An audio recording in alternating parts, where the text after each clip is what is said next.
Haleluya, Shalom yang Sri Maneli NJC yang siap bersuka cita beribadah pada sore malam hari ini, sorakan. Haleluya, haleluya. Apa kabar hari ini teman-teman? Aku percaya setiap kita terus berada dalam lindungan Tuhan Yesus, amin. Kita mau sama-sama pada sore malam hari ini datang di hadapan Tuhan Yesus di ibadah yang Sri Maneli dan Junior Church di tempat ini. Saya percaya dimanapun kita berada teman-teman, kuasa yang sama Tuhan curahkan di tempat saudara, amin. Mari kita berikan tepuk tangan yang terbaik buat Tuhan Allah kita, sekali lagi sorakan haleluya. Hey. Mari yang Sri Maneli NJC, tepuk tangan di atas kepalamu. Hey.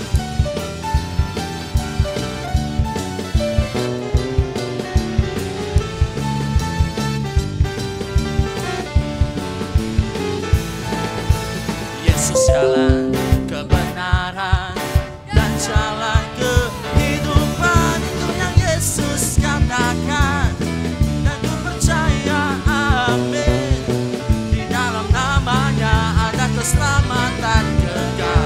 Sekali lagi katakan Yesus jalan kebenaran dan jalan kehidupan, itu yang Yesus katakan.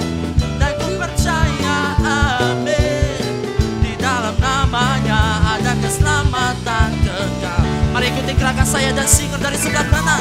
Glory, haleluya.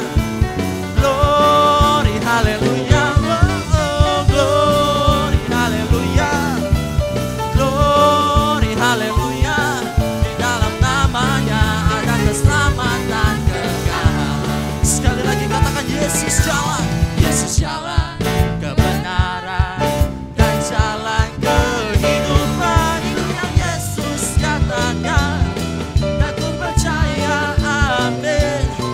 Di dalam namanya ada keselamatan kekal. Dari sebelah kiri dulu katakan dengan semangat. Glory, haleluya. Glory, haleluya. Oh, oh, glory, haleluya. Glory, haleluya. Di dalam namanya ada keselamatan kekal. Mari yang Sri NJC, tepuk tangan di atas kepalamu. Kita percaya kita punya Allah yang dahsyat, Allah yang berkuasa, yang percaya sama-sama sorakan haleluya.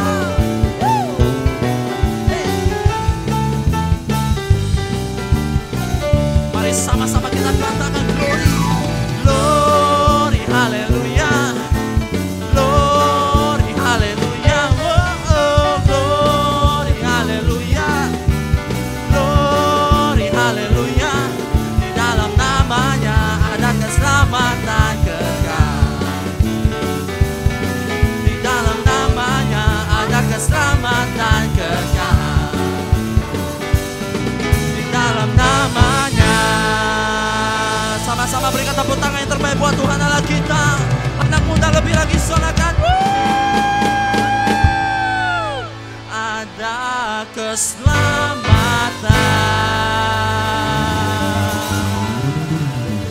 kekal.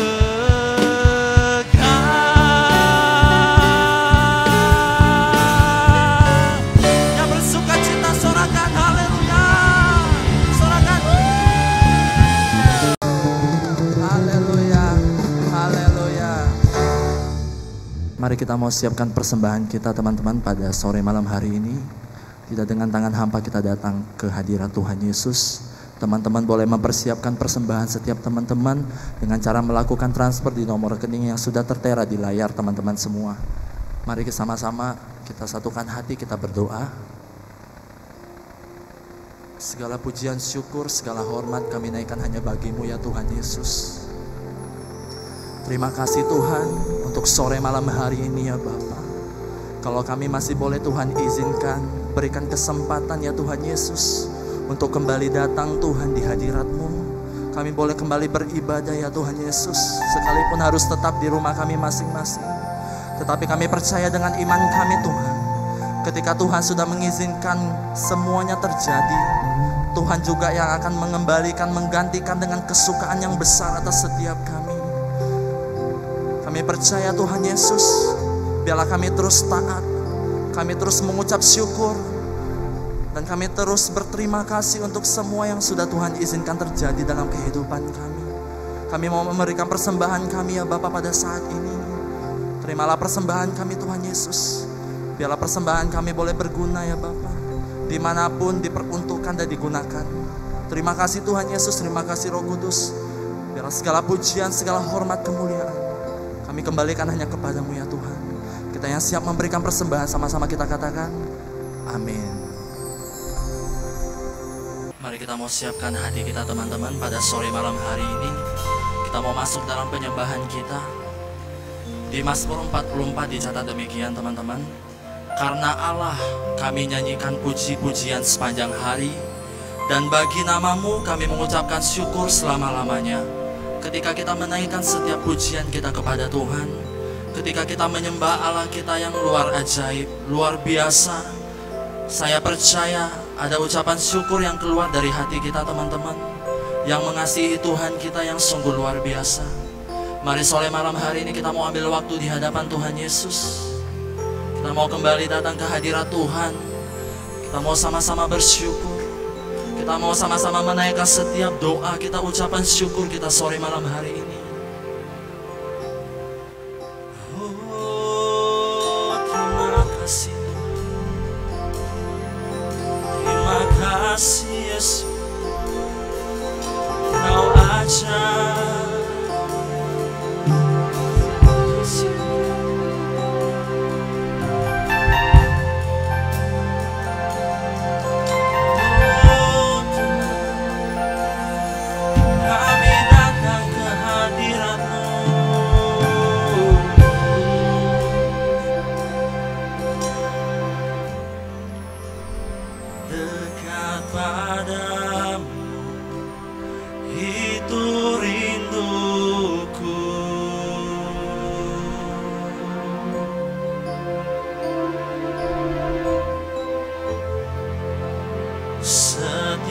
Kataku, kau pun menunggu.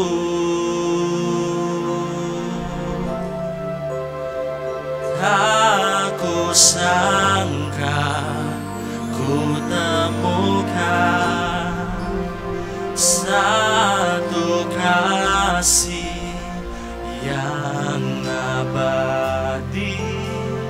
Kini ku datang dan ku bawa hidupku,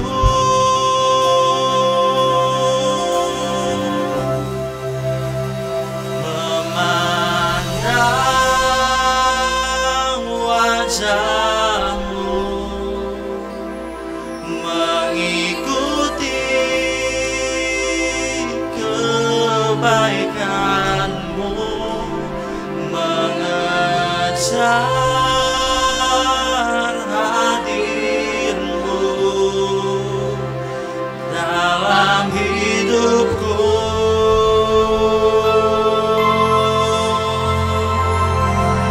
Membawa sembahku, menyatakan kebesaranmu, mengejar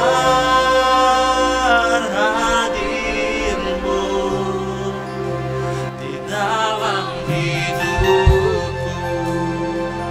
Mari kita berikan tepuk tangan yang terbaik buat kemuliaan Tuhan.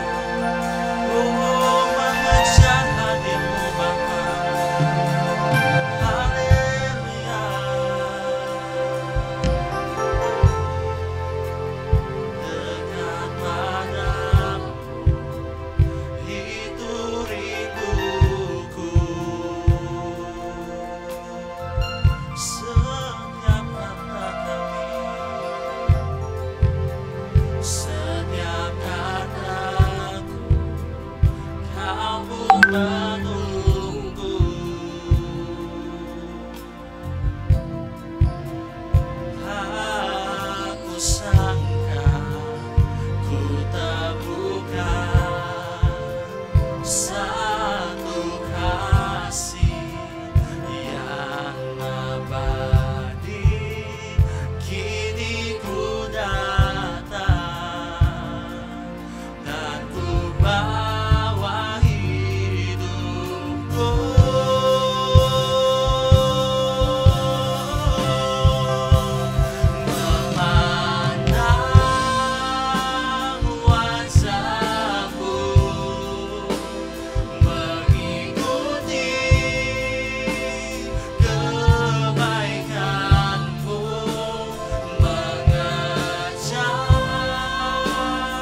ku percaya janji-Mu Tuhan. Oh, haleluya, haleluya, haleluya. Terima kasih Tuhan, kami bersyukur selalu, kami bersyukur selalu. Haleluya Tuhan. Terima kasih untuk kehadiran-Mu sore malam hari ini ya Bapa. Kami sungguh merasakan kasih-Mu mengalir di setiap puji-pujian kami, mengalir di tengah-tengah penyembahan kami, bahkan mengalir di tengah-tengah doa kami Tuhan Yesus. Terima kasih ya Bapa. Pada saat ini kami mau siapkan hati kami, kami mau siapkan telinga kami ya Tuhan Yesus. Kami mau mendengarkan kebenaran firman-Mu yang akan disampaikan oleh hamba-Mu ya Bapa.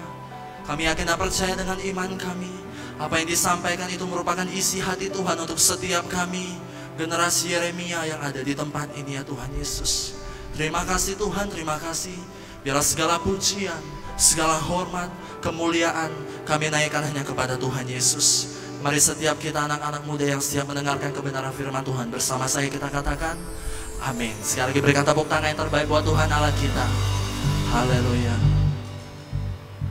Shalom Youngster NGC, ketemu lagi sama-sama. Saat ini kita akan menyiapkan hati kita untuk menerima berkat firman Tuhan. Mari yuk ambil tempat paling nyaman di mana posisi kalian berada saat ini, dan sama-sama kita akan tutup mata kita. Kita akan berdoa dulu sebelum kita menerima berkat firman Tuhan. Bapa yang di surga, terima kasih ya Tuhan untuk saat ini. Sungguh hati kami bersuka cita ya Bapa, karena kalau sampai detik ini kami boleh Tuhan Yesus mendengarkan kebenaran firman-Mu. Tuhan, kami mau lebih dalam lagi mengenal Engkau. Kami mau lebih lagi mengalami Tuhan pengalaman pribadi bersama dengan-Mu Yesus. Tuhan, selidikilah setiap hati kami, pribadi lepas pribadi. Kami buka hati kami saat ini. Kami mau Tuhan sama-sama ya Bapa, lebih dalam lagi untuk mengetahui apa yang menjadi kebenaran-Mu Tuhan, pesan-pesan-Mu bagi setiap kami ya Tuhan. Tuhan, urapi setiap kami, urapi lidah bibir hamba-Mu. Biarlah Tuhan apa yang disampaikan pada saat ini menjadikan kekuatan, menjadikan pengharapan yang baru ya Tuhan. Tuhan, kiranya Engkau Allah kami yang bekerja melawat setiap hati yang saat ini begitu rindu, haus dan lapar akan kebenaran firman-Mu ya Tuhan. Dan yang mendengar pesan-pesan firman ini agar memiliki telinga seorang murid dan hati seorang murid yang mau selalu mendengarkan apa yang menjadi isi hati-Mu ya Tuhan, dan melakukan kehendak-Mu. Terima kasih Bapa, terima kasih Tuhan. Hanya di dalam nama Tuhan Yesus sama-sama yang percaya kita katakan amin. Puji nama Tuhan teman-teman semua. Kita sama-sama bisa menyaksikan ibadah online yang Sri Maneli dan Junior Church. Wah, gak kerasa kita sebentar lagi udah mau Natalan, which is udah mau akhir tahun 2020. Seperti yang kita sudah pelajari, tema untuk bulan ini itu adalah ketaatan yang menghasilkan kekudusan. Kekudusan itu adalah buah dari ketaatan itu sendiri, teman-teman. Mari sama-sama kita mau belajar firman Tuhan. Sama-sama kita membuka hati saat ini. Kalau yang mau catat, boleh catat ya. Karena aku percaya bahwa setiap kita yang mau hidup lebih sungguh-sungguh, yang mau lebih belajar kebenaran firman Tuhan, pasti mau lebih lagi do extra effort buat belajar firman Tuhan. Oke. Tema yang akan aku bawain untuk hari ini itu adalah the power of obedience. Artinya adalah kekuatan dari ketaatan. Teman-teman, kita tahu di tahun dimensi yang baru ini ternyata Tuhan membawa kita ke sebuah hal yang benar-benar baru gitu ya. Sebuah hal-hal yang beyond our expectation, benar-benar kita gak pernah bisa mikir kok bisa sampai seperti ini keadaan hari-hari ini. Tapi kita percaya bahwa kita orang-orang yang terus berharap, orang-orang yang menyebut diri kita adalah anak Tuhan, kita mau terus memelihara kepercayaan kita dan ketaatan kita sama Tuhan. Apa sih yang akhirnya sebagai anak-anak Tuhan, ketika kita terus melakukan setiap ketaatan, setiap perintah-perintah Tuhan, setiap kebenaran firman Tuhan hari-hari ini, apa yang akan kita terima? Kita akan pelajari itu ya. Teman-teman, tahun dimensi yang baru, banyak orang begitu masuk ke tahun 2019 akhir kemarin udah mau, biasa kan kita ibadah bareng tuh ya. Ini aku mau sedikit sharing kesaksian ibadah bareng 2019, lalu tutup tahun ibadah bersama-sama, doa bersama-sama. Di situ gembala pembina kita Opa Niko bicara soal dimensi yang baru. Pada saat itu kita sebagai umat Tuhan pasti begitu dengar dimensi yang baru, seperti tahun-tahun yang sebelum-sebelumnya, begitu masuk tahun baru pasti ada resolusi-resolusi yang mau kita capai, ya kan, target-target kayak misalnya kita mau dapat kerjaan yang lebih bagus, gaji yang mungkin lebih tinggi, terus juga kita mau beli ini, beli itu, kita mau lebih cantik, lebih ganteng, dan segala sesuatu hal yang mungkin menjadi target kita gitu ya di tahun yang baru. Waktu masuk tahun 2020 ketika doa bersama, pada saat itu sama halnya aku juga sama seperti kalian mungkin yang lagi nonton ini, kita pasti punya harapan-harapan gitu ya. Kita pasti punya sebuah doa-doa khusus buat diri kita, dimana pasti kita minta sesuatu yang luar biasa di tahun yang baru, karena kan masuk tahun baru, masuk musim yang baru, apalagi kalau masuk Chinese New Year gitu, masuk Chinese New Year, tahun baru Imlek, pasti kan pingin rezekinya melimpah, hokinya melimpah, dan yang lain-lain lah seperti itu. Nah, tapi ternyata tahun dimensi yang baru ini itu bener-bener tahun yang sangat-sangat di luar pikiran kita semua, di luar ekspektasi kita semua. Dan malahan mungkin kalau bisa dibilang tahun dimensi yang baru yang kita alami hari-hari ini itu bertolak belakang 180 derajat dengan pengharapan kita, ya kan? Ada yang mungkin seperti yang tadi aku bilang, berharap dapat bisa buka bisnis baru, contohnya bisa buka bisnis baru. Mungkin ada yang punya planning mau merit, mungkin ada yang punya planning mau holiday ke luar negeri, mau melakukan hal-hal yang lebih luar biasa lah, lebih sudah terplanning gitu. Tapi ternyata semua itu, rencana itu harus gagal atau dipending gitu ya, harus gagal atau dipending, dan Tuhan membawa kita malahan ke sebuah dimensi yang baru, sesuatu hal yang tidak pernah kita sangka-sangka, tidak pernah kita pikirkan sebelumnya di situasi seperti ini. Nah, lalu Opa Niko, gembala-gembala kita, pemimpin-pemimpin kita ngajarin dimana kita harus tetap taat, tetap setia, ya kan? Tetap taat dan tetap setia. Nah, ini mengingatkan aku sama kisahnya Abraham. Sebenarnya banyak ya nabi-nabi di Alkitab, tokoh-tokoh Alkitab itu yang benar-benar karakter ketaatannya sangat teruji luar biasa. Salah satu contohnya yaitu Abraham, ada juga Nabi Nuh, ada juga yang ketaatannya memang sudah terakui lah, sudah teruji klinis gitu kalau bisa dibilang, ya kan. Abraham pada saat itu dia bukan hanya diuji soal masalah ketaatan, tapi juga benar-benar dia diajarkan atau dibawa ke sebuah titik terendah dalam hidupnya, di mana dia harus benar-benar menyerahkan keseluruhan hidupnya itu kepada Tuhan, ya. Kalau yang sering kita pelajarin yang dilakukan oleh Abraham ini adalah ketika dia disuruh keluar dari Ur Kasdim dia disuruh keluar untuk menuju tanah perjanjian, ke tanah Kanaan. Pada saat itu dia belajar taat sama Tuhan. Dia merubah namanya dari Abram menjadi Abraham. Kemudian Tuhan janjiin dia akan memberikan dia keturunan, yang which is pada saat itu si Abraham usianya itu nggak muda lagi. Usianya itu udah 100 tahun dan istrinya juga nggak muda lagi. Itu hal yang secara manusia itu sungguh mustahil, karena pada saat itu Sarah istrinya udah menopause. Secara kedokterannya namanya menopause ya, udah tidak bisa hamil lagi gitu loh. Jadi pada saat itu adalah hal yang sangat mustahil. Dan kemudian dengan setiap hal yang ada di depan mereka, di depan Sarah, di depan Abraham, kelihatannya hal ini kayaknya benar-benar nggak mungkin terjadi kalau mereka bisa punya keturunan. Tapi di saat itu Abraham tetap belajar taat sama Tuhan.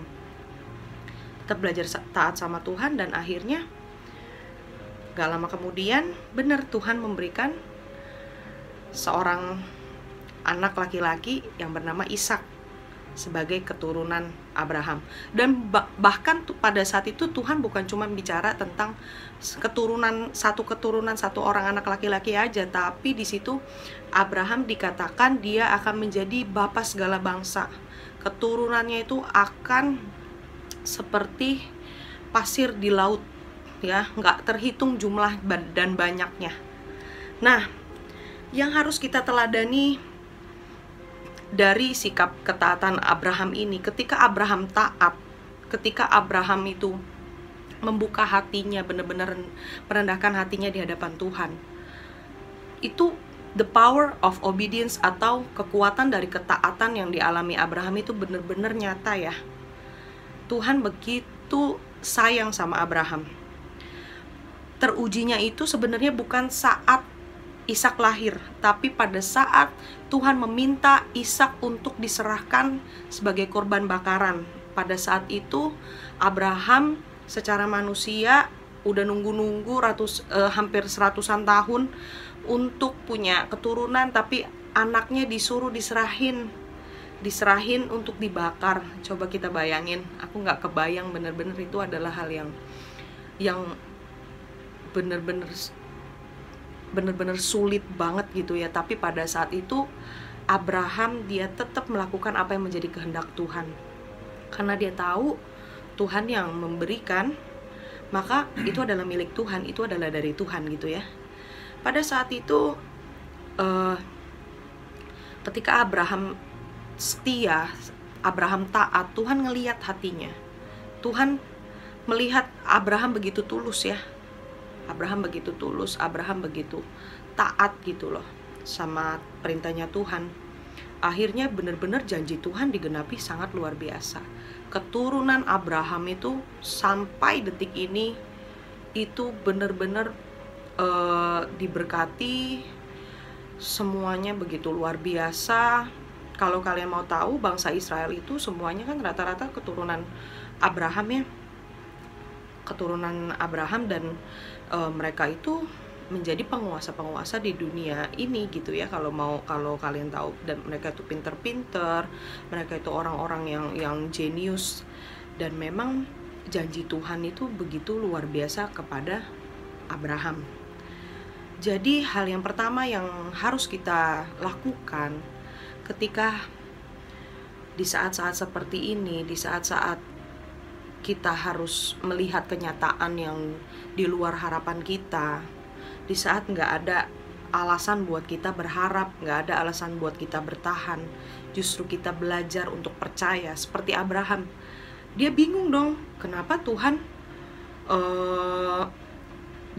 Tuhan janji mau kasih anak, tapi Tuhan juga yang mau anak itu dikorbanin. Tapi pada saat tidak ada alasan untuk dia berharap, dia tahu kepada siapa dia harus berharap, ya tetap sama Tuhan juga dia harus berharap. Jadi hal yang pertama yang harus kita tanamkan di dalam diri kita supaya kita terus belajar taat kepada Tuhan, yaitu ya kita harus tetap menaikkan level iman kita. Menaikkan level iman kita yaitu dengan seperti itu, saat kita diuji, saat kita diperhadapkan dengan kenyataan yang mungkin 180 derajat dengan harapan kita, dengan doa-doa kita. Apakah pada saat itu tetap kita berharap sama Tuhan? Apakah pada saat itu kita tetap sayang sama Tuhan? Tetap kita berserah sama Tuhan? Tetap kita manut, taat sama perintah-perintah Tuhan? Atau kita malah memilih untuk kecewa sama Tuhan, ya? Lalu di sini firman Tuhan aku mau bacain buat kita semua, yaitu di 2 Korintus 4 ayat 13. Namun karena kami memiliki roh iman yang sama seperti ada tertulis, aku percaya sebab itu aku berkata-kata, maka kami juga percaya dan sebab itu kami juga berkata-kata. Teman-teman, hari-hari ini kalau seperti yang aku bilang, kenyataan yang kita alamin itu nggak sesuai. Banyak orang yang kehilangan pekerjaannya, nggak bisa ngelanjutin bisnisnya, banyak orang yang kesulitan dalam segala hal, banyak yang secara mental diuji, secara materi diuji. Tapi di sini di tahun P ini kan kita didorong untuk kita memperkatakan hal-hal yang justru hal-hal yang baik gitu loh, hal-hal yang positif, hal-hal yang membangun, hal-hal yang membangkitkan. Nah, maka itu teman-teman, sebab itu aku percaya, maka aku berkata-kata. Tetaplah pelihara iman yang benar-benar, sekalipun kita belum melihat, kita belum mendengar, kita belum pernah terpikirkan sebelumnya, tapi kita mau belajar untuk kita memperkatakan bahwa kita sudah mendapatkan dan menerima itu dari Tuhan. Amin. Kemudian yang kedua, ketika kita berjalan dalam ketaatan, berjalan dalam kepercayaan kita sama Tuhan, semakin hari standar kehidupan kita, standar karakter kita itu akan semakin match sama Tuhan, semakin cocok sama Tuhan. Itu poin yang kedua. The power of obedience itu adalah kita itu akan, yang pertama itu level rohani kita akan semakin naik, iman kita semakin naik, dan yang kedua adalah kita akan semakin match sama Tuhan, sehati sepikir seperti Tuhan kita. Kita akan memikirkan perkara-perkara yang di atas, bukan memikirkan apa yang ada di dunia ini. Amin. Terkadang kita merasa ya teman-teman, Tuhan membawa kita kepada titik terendah dalam kehidupan kita. Kalian pasti pernah ngalamin, aku juga pernah ngalamin. Dulu waktu masih tinggal di Jakarta, dimana nggak bareng sama orang tua, ya kan? Semua berjuang sendiri, susah tanggung sendiri, semuanya tanggung sendiri. Bener-bener dalam perjuangan lah, tidak bisa ngarepin siapa-siapa gitu loh. Siapa yang menjadi pengharapan ya hanya Tuhan aja. Hidup bener-bener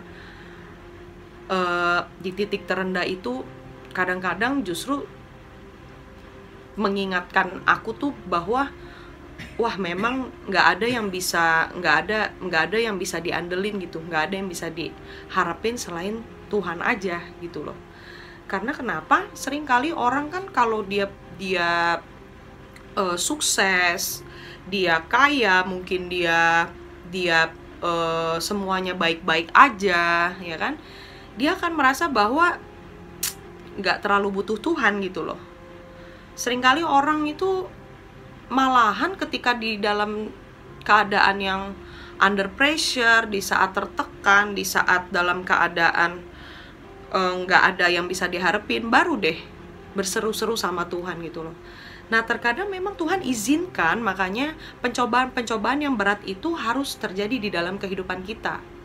Kita terkadang itu seperti waktu kita udah setia, waktu kita udah taat, waktu kita udah lakukan apapun gitu ya, doa segala macam, puasa mungkin, tapi seperti Tuhan izinkan kita ada di dalam keadaan yang memang nggak bisa ngarepin siapapun, titik terendah kita, tapi justru Tahu nggak sih teman-teman, saat itulah kuasa Tuhan benar-benar bekerja.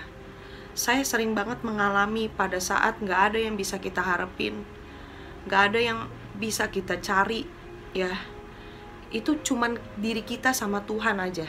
Kita cuman bisa cari siapa? Cuman bisa cari Tuhan. Teman-teman, aku mau kasih tahu, itu yang sebenarnya Tuhan lebih rindukan. Kenapa?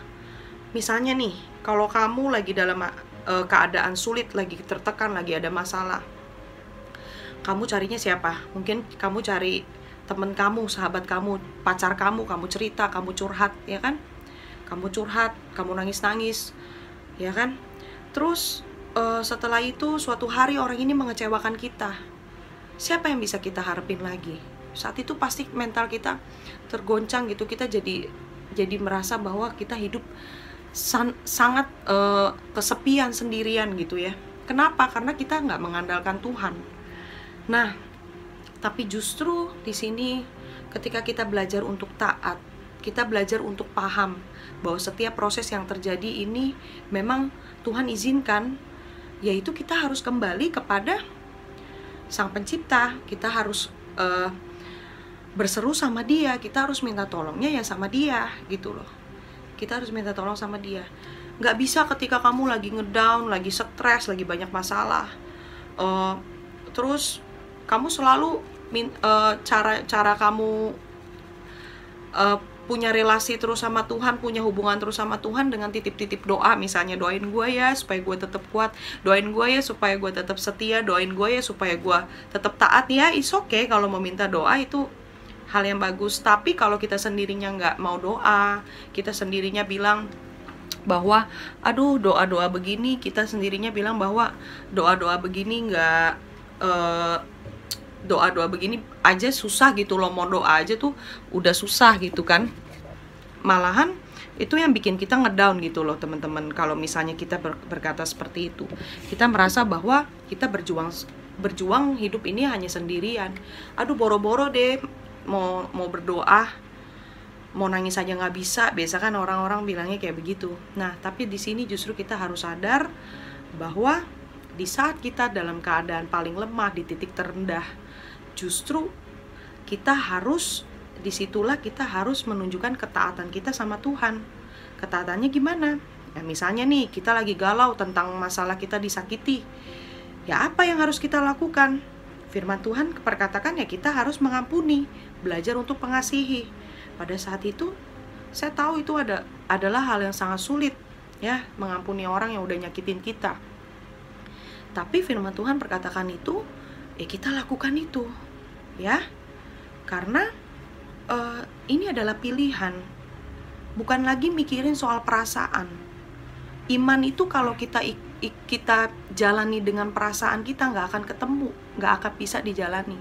Karena kita akan selalu merasa, wah dia aja udah nyakitin, aduh sakitnya tuh di mana-mana gitu ya. Kalau kita cuman berpatokan sama perasaan kita nggak akan bisa mempraktekkan iman kita, teman-teman. Tapi justru ketika kita ada masalah, ketika kita dalam sebuah hal yang sangat sulit di dalam keterpurukan kita, justru Tuhan tuh maunya kita mulai mempraktekkan firman Tuhan, belajar taat dari perintah-perintah Tuhan lewat kebenaran firman. Kamu disuruh mengampuni, ya kita mengampuni. Kita disuruh mengasihi, ya kita mengasihi. Kita disuruh berdoa, kita berdoa. Kita disuruh puasa, ya kita puasa. Kita disuruh memperkatakan perkataan-perkataan yang membangun, perkataan-perkataan penuh berkat, ya kita perkatakan itu, sekalipun keadaan kita itu 180 derajat dari yang kita perkatakan, ya. Lalu poin yang terakhir itu adalah ketika kita melakukan ketaatan, mengerjakan ketaatan, ya, the power of obedience yang benar-benar akan menjadi kekuatan dalam kita menjalani kehidupan kita itu adalah, ya, kita itu bisa mengalami janji-janji Tuhan yang sangat luar biasa, yang belum pernah kita bayangin sebelumnya. Banyak aku dengar kesaksian orang justru di tengah keadaan sulit seperti ini, mereka dapat berkat, mereka yang sakit disembuhin, mereka yang lagi berputus asa justru mereka bisa memenangkan keluarganya. Mereka yang lagi imannya lagi lemah, tapi mereka justru merasa di tengah tekanan seperti ini Tuhan itu bekerja begitu luar biasa. Nah, jadi aku mau bilang teman-teman semua, aku mau bilang sama teman-teman semua di sini bahwa hari-hari ini Roh Kudus sedang bekerja secara dahsyat, secara luar biasa bagi kita semua orang-orang yang percaya. Jadi mari yuk kita belajar untuk taat, belajar untuk setia. Belajar untuk taat, belajar untuk setia, ternyata itu bisa teruji, dipraktekkan juga dari apa? Dari cara kita taat dan setia kepada gereja kita, kepada pemimpin kita taat dan setia itu bisa terlihat. Orang-orang yang taat, orang-orang yang setia itu bisa teruji dari apa? Daripada saat-saat seperti ini, saat-saat sulit seperti ini. Masih bisa nggak dikasih tahu? Masih bisa nggak diingetin? Masih bisa nggak diajakin? Mungkin sama pemimpin-pemimpin rohaninya, sama gembalanya, gerejanya diajakin, ayo ibadah terus, ayo ikutan ibadah online terus. Masih nggak kita setia dengan perkara-perkara yang kelihatannya kecil seperti itu? Ya, aku mau tutup dengan kisahnya Elisa dan Elia ya. Jadi singkat cerita, kalian boleh baca di Raja-Raja ya, kisahnya Nabi Elisa dan Elia ini. Elia itu adalah nabi yang sangat luar biasa dipakai Tuhan ya. Zaman dulu itu dia dipercayakan sama Tuhan melakukan berbagai macam mujizat pada zaman itu. Nah, Elisa pada saat itu dia menjadi muridnya si Elia ini. Nah, pada saat itu si Elia, Nabi Elia ini mau dijemput sama Tuhan. Dia sudah punya feeling bahwa dia akan di-rapture lah ya, di-rapture sama Tuhan karena tugas dia sudah selesai di dunia ini. Lalu yang menggantikan dia, Tuhan mempersiapkan Elisa.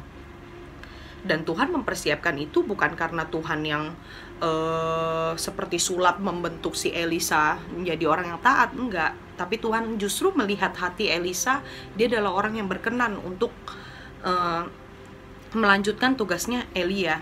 Ya, dan itu teruji ketika pada saat itu Elia mau pergi, namun si Elia, pada saat Elia mau pergi, Elisa bersikeras dia mau tetap menemani Elia. Pokoknya Elisa nggak mau tahu, dia nggak mau ninggalin Elia, dia mau tetap ikut kemanapun Elia pergi. Ya, pada saat itu Elia tuh sampai terharu gitu loh, padahal dia pikir ya tugas dia udah mau beres, dia juga udah nggak bisa pelayanan bareng lagi, dia pikir ya kan. Tapi Elisa mau gimana pun, sampai kapanpun, sampai di penghujung hidupnya si Elia pun dia akan tetap setia gitu ya.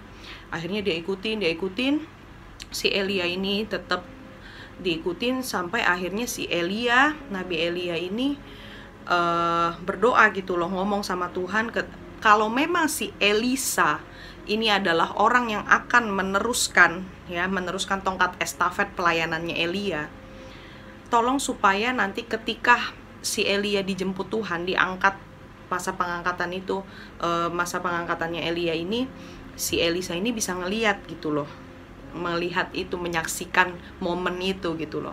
Dan sebelum itu, pada saat itu Elia melakukan dulu sebuah mujizat terakhir di hadapan Elisa ya. Seperti yang kita tahu, mujizat yang terkenal itu adalah dia melemparkan jubahnya, dilemparkan ke sungai, sehingga sungai itu terbelah dua begitu kan. Nah, kemudian teman-teman, akhirnya nggak lama setelah itu Elia dijemput sama Tuhan, dan itu disaksikan oleh Elisa. Itu adalah sebuah tanda bahwa Tuhan berkenan untuk Elisa menggantikan Elia.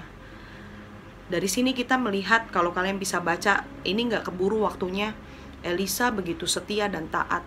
Dan itulah yang sedang diberitahukan atau diingatkan kepada kita hari-hari ini, generasi Yeremia, diingatkan sama Opa Niko juga ya, bahwa kalau sama pemimpin yang kelihatan saja, gereja tempat kita bertumbuh saja kita nggak bisa taat, kita nggak bisa dengar, nggak bisa dikasih tahu, gimana kita bilang kalau kita taat sama Tuhan?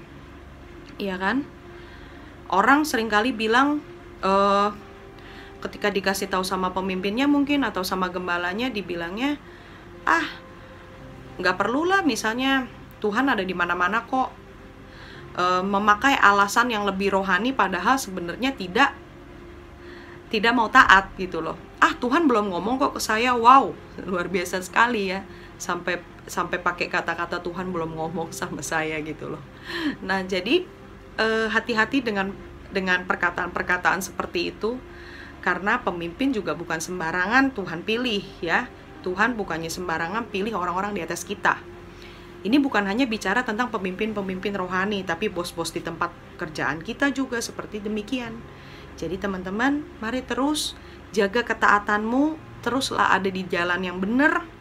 Percayalah ketika kamu terus mempraktekkan ketaatan ini, maka buah-buah yang manis itu akan dirasakan orang-orang sekitar. Akan ada power ketika kamu taat, itu akan ada sebuah power, ada sebuah kuasa yang gak pernah kamu sangka-sangka sebelumnya. Tiba-tiba apa yang belum pernah timbul dalam hati, yang belum pernah timbul dalam pikiran kamu, yang belum pernah kamu dengar, itu akan kamu alami hari-hari ini. Karena buah dari ketaatan yang selama ini kamu lakukan, kita lakukan sama-sama. Oke? Sekian khotbah aku atau sharing pada malam hari ini. Biarlah kiranya bisa menjadi kekuatan buat kita semua ya. Sebenarnya banyak banget kalau mau bicara soal ketaatan, karena ini kelihatan hal yang simpel, ngomongnya gampang tapi ngelakuinnya sangat paling sulit ya. Karena taat itu biasanya adalah sesuatu hal yang bukan kemauan kita, tapi kita harus lakukan. Tapi belajarlah taat dengan sukacita dan dengan ketulusan. Amin. Mari semuanya yuk, kita mau tutup mata kita mau berdoa. Bapa yang di sorga, terima kasih ya Tuhan, untuk hari ini kami boleh mendengar kebenaran firman-Mu. Tuhan, bulan ini, minggu-minggu ini kami diajarkan, kami harus belajar taat, belajar dengar-dengaran kepadamu, kepada perintah-perintah-Mu, kepada pemimpin kami, kepada orang tua kami, kepada orang-orang di atas kami ya Tuhan. Ajar kami Tuhan untuk memiliki hati yang taat seperti Engkau Tuhan. Engkau yang terlebih dahulu menjadi contoh dan teladan kami, di mana ketika Engkau diutus oleh Bapa yang di sorga untuk menebus dosa umat manusia, Engkau mengosongkan dirimu ya Tuhan. Dan akhirnya Engkau merendahkan diri, merendahkan hati untuk menjadi sama seperti umat manusia di dunia dan berkorban bagi kami semua. Itu adalah sebuah ketaatan yang begitu sejati ya Tuhan. Engkau sudah terlebih dahulu melakukannya, dan biarlah kami bisa mencontohkannya Tuhan Yesus. Kami bisa mengikuti teladan-Mu ya Bapa. Ajar kami Tuhan untuk tetap setia, mampukan kami ya Tuhan. Tuhan, biarlah setiap hari hubungan kami dengan Engkau semakin dekat. Tuhan, biarlah Tuhan kami mau lebih lagi ya Bapa, memelihara hati kami Tuhan untuk dekat sama Tuhan. Pakailah setiap kami generasi Yeremia untuk kami sadar akan artinya ketaatan, akan artinya kesabaran, akan artinya kesetiaan hari-hari ini. Biarlah kami tetap kuat ya Tuhan. Terima kasih Tuhan, terima kasih Yesus. Mari semua kita mau angkat kedua tangan kita mau menerima berkat. Anak-anak muda yang dikasihi Tuhan, yakin dan percayalah tahun dimensi yang baru, Tuhan akan terus melakukan perbuatan-perbuatan yang ajaib yang bahkan tidak pernah kita pikirkan sebelumnya. Di tahun dimensi yang baru ini Tuhan belum selesai berperkara dengan kita. Tuhan akan melakukan kuasa-kuasanya yang dahsyat dan ajaib. Tuhan akan menyatakannya di dalam kehidupan kita. Mari anak-anak muda generasi Yeremia, percayalah bahwa engkau adalah orang-orang pilihan Tuhan, the messengers of the third Pentecost. Terimalah saat ini berkat dari Allah Bapa, kasih cintanya di dalam nama anak yang tunggal Tuhan Yesus Kristus, dan persekutuan yang manis dengan Roh Kudus yang akan menyertai kita semua mulai malam hari ini, besok, dan sampai Tuhan Yesus datang di kali yang kedua. Mari sama-sama yang sudah terima berkat Tuhan, sambut berkatnya dan sama-sama kita katakan amin. Terima kasih teman-teman semua yang udah mendengarkan sharing firman Tuhan ini sampai akhir. Terus semangat dan terus berjaga-jaga, lebih sungguh-sungguh lagi dan lebih setia dan taat sama Tuhan ya. God bless you, bye-bye.